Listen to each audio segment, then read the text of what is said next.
మనుషులు రాక్షసులవుతున్నారు. మరీ ముఖ్యంగా డబ్బు కోసం.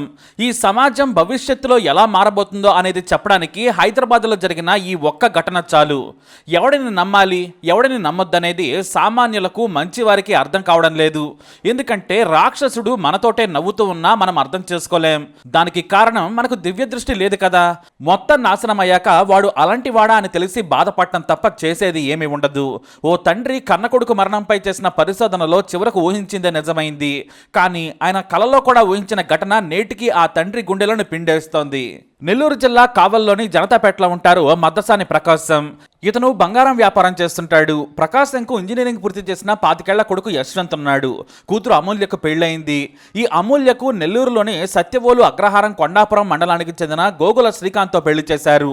2017లో తన అల్లుడు శ్రీకాంత్కు భారీగా కట్న కానుకలు సమర్పించి పెళ్లి చేశాడు. ఈ శ్రీకాంత్ గచ్చిబౌలి జైబేరి కాలనీలో హాస్టల్స్ నిర్వహిస్తూ ఉంటాడు. ఇక ఈ శ్రీకాంత్కు బావమరిది యశ్వంత్ చాలా క్లోజ్. మల్లారెడ్డి ఇంజనీరింగ్ కాలేజీలో చదువు పూర్తి చేశాడు యశ్వంత్. మొత్తంగా ప్రకాశం ఫ్యామిలీ చాలా హ్యాపీ. కొడుకు ఇంజనీరింగ్ పూర్తి చేసి సాఫ్ట్వేర్ జాబ్ కోసం ప్రయత్నాలు చేస్తున్నాడు. కూతురు ఇప్పుడు గర్భవతి.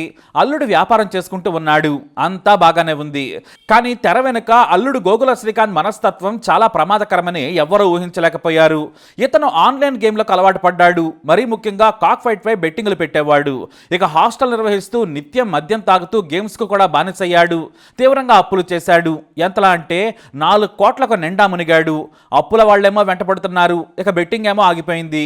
మద్యానికేమో బానిసైపోయాడు. సంపాదించిందంతా పోయింది. కానీ అప్పుల బారి నుంచి తప్పించుకునేదెలా అని ఆలోచించాడు. అప్పుడే మనోడి కంత్రి బుర్రకు జడకంత్రి ఐడియా వచ్చింది. తన మామకు చాలా ఆస్తులున్నాయి. ఇక తనకు రావాల్సినవన్నీ కూడా ముందే ఇచ్చేశాడు. కానీ తాను హాయిగా బ్రతకాలంటే మామ ఆస్తి తనకు దక్కాలనుకున్నాడు. అయితే బావమరిది యశ్వంత్ బ్రతికి ఉంటే అది సాధ్యం కాదని ప్లాన్ చేశాడు.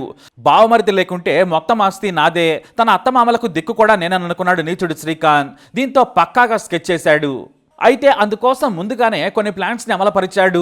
కావల్లో తండ్రి దగ్గర ఖాళీగా ఉంటున్న బావమరిదిని హైదరాబాద్కు పంపాలని తన మామకు సలహా ఇచ్చాడు శ్రీకాంత్. హైదరాబాద్కు వచ్చి ఇక్కడ ప్రిపేర్ అవ్వమని చెప్పాడు. ఖాళీగా ఉండే కంటే మంచి ఉద్యోగం చూసుకుంటే మంచిది కదా అని చెప్పాడు. అంతేకాకుండా తన హాస్టల్స్ని కూడా చూసుకునేందుకు సాయంగా ఉంటాడు. నేను అన్ని పనులు చేసుకోలేకపోతున్నానని చెప్పాడు శ్రీకాంత్. దీంతో మామ ప్రకాశం సరేనని కొడుకు యశ్వంత్ను హైదరాబాద్ పంపించాడు. తన అక్క ఇంట్లోనే ఉంటూ హాస్టల్స్ చూసుకుంటూ ఉన్నాడు.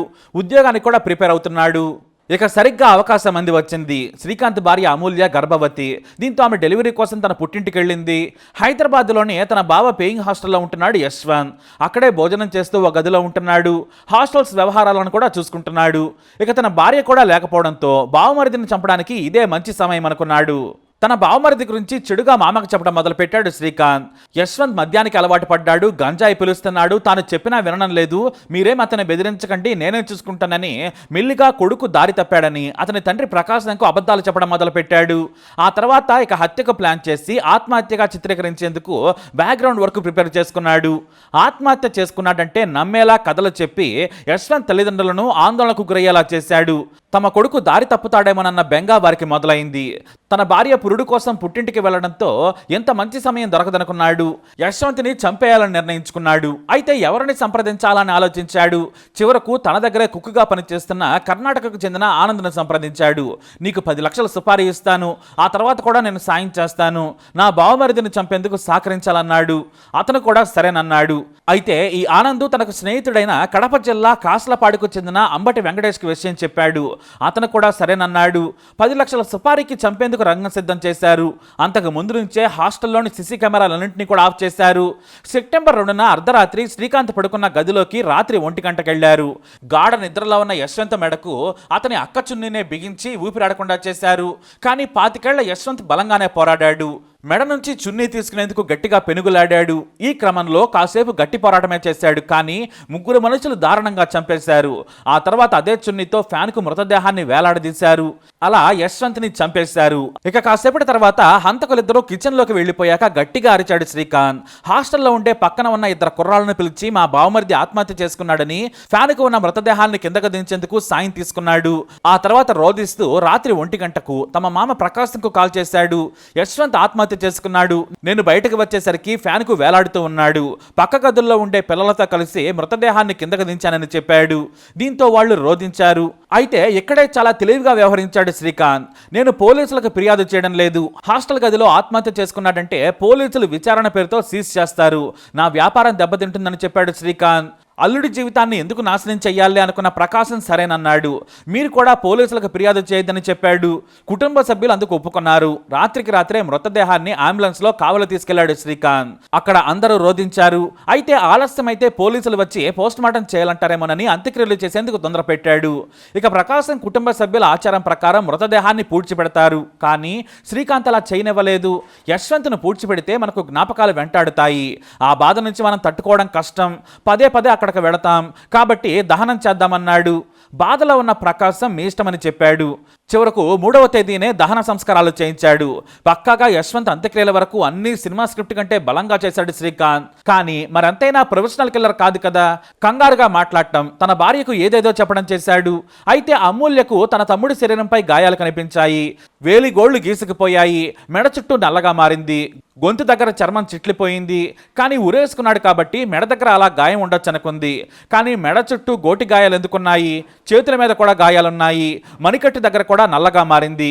కానీ బాధలో ఏం చేయాలో తెలియలేదు. మరోవైపు దగ్గర బంధువులు అంత్యక్రియల తర్వాత ప్రకాశను నిలదీశారు. ఆత్మహత్య చేసుకుంటే ఎందుకు పోలీసులకు ఫిర్యాదు చేయలేదు? ఇప్పుడు డెత్ సర్టిఫికేట్ కావాలన్నా కూడా ఇబ్బందే కదా అని అన్నారు. ఏమీ మాట్లాడలేదు. 3 రోజులు గడిచిపోయాయి. హంతకుడు శ్రీకాంత్ మంచివాడిలా నటిస్తూ పిండ ప్రదానం నుంచి అన్ని కార్యక్రమాలు చేస్తున్నాడు. కానీ ఏదో ఆందోళన అతని మొహంలో ఉంది. కంగారుతో భార్యతో తేడాగా మాట్లాడుతూ ఉన్నాడు. దీంతో భార్య అమూల్య తన తండ్రికి చెప్పింది, తమ్ముడు యశ్వంత్ మృతిపై నాకు అనుమానం ఉంది. శ్రీకాంత్ ప్రవర్తనలో మార్పు కనిపిస్తోంది. యశ్వంత్ చాలా సరదాగా ఉండే మనిషి. వాడు ఆత్మహత్య చేసుకునేంత పిరికివాడు కాదు. వాడికి కష్టాలు కూడా లేవు కదా, ఎందుకు చనిపోతాడు? నువ్వు ఒకసారి హైదరాబాద్ వెళ్ళి హాస్టల్ సీసీటీవీ ఫుటేజ్ చెక్ చేయమని చెప్పింది. దీంతో తండ్రి కూడా ఒక్కసారిగా అల్లుడి ప్రవర్తనను గుర్తుకు తెచ్చుకున్నాడు. కాస్త భయపడ్డాడు కూడా. ఎందుకంటే సొంత అల్లుడే చంపించి ఉంటాడని టెన్షన్ పడ్డాడు. ఇంతలో తన క్లోజ్ ఫ్రెండ్స్కి విషయం చెప్పాడు ప్రకాశం. వాళ్ళంతా మనం హైదరాబాద్ వెళదాం, ఎందుకంటే చనిపోయింది అక్కడే కాబట్టి ఏం జరిగిందో తెలుసుకుందామన్నారు. కానీ శ్రీకాంత్ చాలా తెలివిగా ఇక్కడ కూడా ఓ పని చేశాడు. సరిగ్గా తన హాస్టల్కి ఎదురుగా ఓ షాప్ ఉంది. ఆ షాపులోని సీసీ కెమెరా రోడ్డు వైపు ఉంది. ఆ సీసీ కెమెరాలో గమనిస్తే సరిగ్గా తమ హాస్టల్కి ఎవరు వస్తున్నారు, ఎవరు వెళుతున్నారో కూడా తెలిసిపోతుంది. దీంతో ఆ షాపు యజమానికి ఏవేవో కబుర్లు చెప్పి కొంత డబ్బు ఇచ్చి ఫుటేజ్ని మొత్తం డిలీట్ చేయించాడు. ఇక తమ హాస్టల్లో కూడా సీసీటీవీ ఫుటేజ్ని ఎప్పుడో ఆఫ్ చేసి డిలీట్ కూడా చేసేశాడు. డబ్బు వస్తుంది కదా అని ఆ షాప్ యజమాని కూడా కకృతి పడ్డాడు. హత్య జరిగి ఉంటుందని అతను కూడా ఊహించలేదు. ఇక శ్రీకాంత్కు అనుమానం రాకుండా యశ్వంత్ తండ్రి ప్రకాశం తన స్నేహితులతో కలిసి హైదరాబాద్ చేరుకున్నాడు. సరిగ్గా హాస్టల్కి వచ్చాడు. శ్రీకాంత్ లేని సమయంలో హాస్టల్ సీసీటీవీ ఫుటేజ్ని గమనించాడు. ఓ వ్యక్తి సాయం తీసుకుని మొత్తం ఫుటేజ్ను గమనించగా సరిగ్గా యశ్వంత్ చనిపోయిన రోజుకు ముందు నుంచే కెమెరాలు ఆఫ్ చేసి ఉన్నాయి. మళ్ళీ 4 రోజుల తర్వాత ఆన్ చేసి ఉన్నాయి. దీంతో ప్రకాశంకు అతని స్నేహితులకు అనుమానం కలిగింది. అప్పుడే హాస్టల్కి ఎదురుగా ఉన్న షాపుకు సీసీ కెమెరాలు ఉండడం చూసి ప్రకాశం ఆ డేటా కావాలని చెప్పాడు. కానీ అక్కడ కూడా యశ్వంత్ చనిపోయిన రోజుకు ముందు నుంచి ఆ తర్వాత 2 రోజుల వరకు ఫుటేజ్ డేటా లేదు. దీంతో అనుమానం బలపడింది. ఆ తర్వాత శ్రీకాంత్కి అనుమానం రాకుండా అదే రోజు రాత్రి 10 గంటలకు గచ్చిబౌలి పోలీస్ స్టేషన్లో ఫిర్యాదు చేశాడు తండ్రి ప్రకాశం. పోలీసులు వెంటనే రంగంలోకి దిగారు. చుట్టుపక్కల ఉన్న సీసీటీవీ ఫుటేజ్లను మొత్తం జల్లెడ పట్టారు. అక్కడ శ్రీకాంత్తో పాటు మరో 2 అనుమానంగా కనిపించారు. దీంతో పోలీసులు హాస్టల్లో పనిచేసే పని వాళ్లను శ్రీకాంత్ను తమదైన శైలిలో విచారణ చేయగా తామే చంపామని ఒప్పుకున్నారు నీచులు. కానీ కూతురుని బాగా చూసుకుంటాడని అల్లుడిగా తెచ్చుకుంటే తమ కొడుకును చంపి అనాథలను చేశాడని తల్లిదండ్రులు కన్నీటి పర్యంతమయ్యారు. ఇటు పోలీసులు కూడా ప్రకాశం ఫ్యామిలీని తిట్టారు. మీరు వెంటనే కంప్లైంట్ చేసి ఉంటే బాగుండేది. హంతకుడు ఆధారాలని నాశనం చేశాడు. పైగా శవాన్ని కూడా లేకుండా చేశాడు. ఒక్క అటాప్సీ రిపోర్ట్ ఉండుంటే కనుక ఈ కేసు మరింత ముందుకెళ్లేది. వాడికి కఠిన శిక్ష పడేది. అయినా సరే పోలీసులు మాత్రం వదిలిపెట్టడం లేదు. సీసీటీవీ ఫుటేజ్ని డేటా రీట్రీవ్ చేసే పనిలో పడ్డారు. ఇకపోతే ఇటు కూతురు భర్త హంతకుడిగా జైలుకెళ్లాడు. కొడుకు హత్యకు గురయ్యాడని ప్రకాశం దంపతుల ఆవేదన వర్ణాతీతం. డబ్బు కోసం ఎవడైనా ఎవరినైనా చంపేస్తారు అనడానికి ఇంకేం సాక్ష్యం కావాలి? మనుషుల్లో పెరుగుతున్న క్రిమినల్ మెంటాలిటీకి ఇది ఉదాహరణ. సింపుల్గా చెప్పాలంటే మంచి మానవత్వం అనేవి నశించిపోతున్నాయి.